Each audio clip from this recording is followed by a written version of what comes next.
খুবই সামান্য জিরা গুঁড়া দিয়ে দিব, তারপর একটু দিব স্বাদ মতো লবণ। লবণ যে কোথায় রেখেছি সেটা আমি খুঁজে পাচ্ছি না।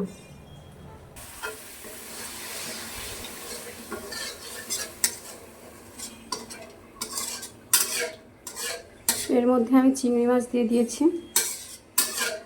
আপনাদের সাথে কথা বলতে বলতে আমার রান্নাটা প্রায় পুড়েই যাচ্ছিল। তো যাই হোক, আমি ম্যানেজ করে নিয়েছি, কিন্তু আমি এখনও সেই লবণের কৌটাটা কোথাও পাই নাই।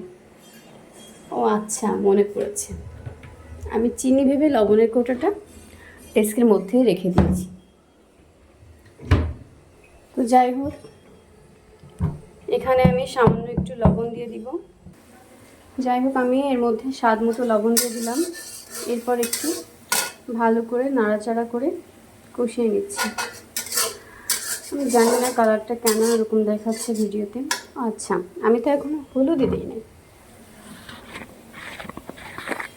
এর মধ্যে আমি সামান্য হলুদ গুঁড়া দিয়ে দিব, মানে পরিমাণ মতো, আপনারা আপনাদের পরিমাণ মতো দিয়ে দিবেন অবশ্যই। তো হলুদটা দিয়ে আমি সুন্দর মতো নেড়ে চেড়ে কষিয়ে নিব।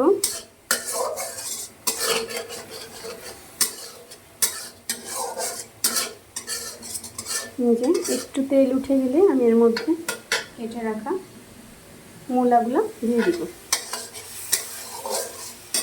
যে আমার মশলাটা অনেকটা কষানো হয়ে গেছে, এখন এর মধ্যে আমি কেটে রাখা মূলাগুলো দিয়ে দেবো। সাথে আমি কাঁচামরিচ ফালি করেও দিয়ে দিয়েছি।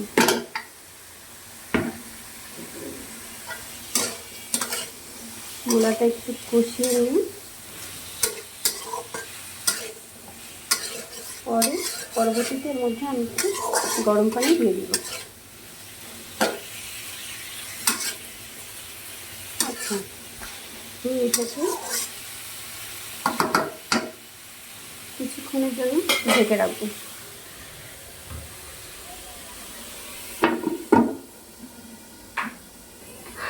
মাঝে মধ্যে দেখে নিব, ঢাকনা উঠিয়ে একটু নাড়াচাড়া করে নিব।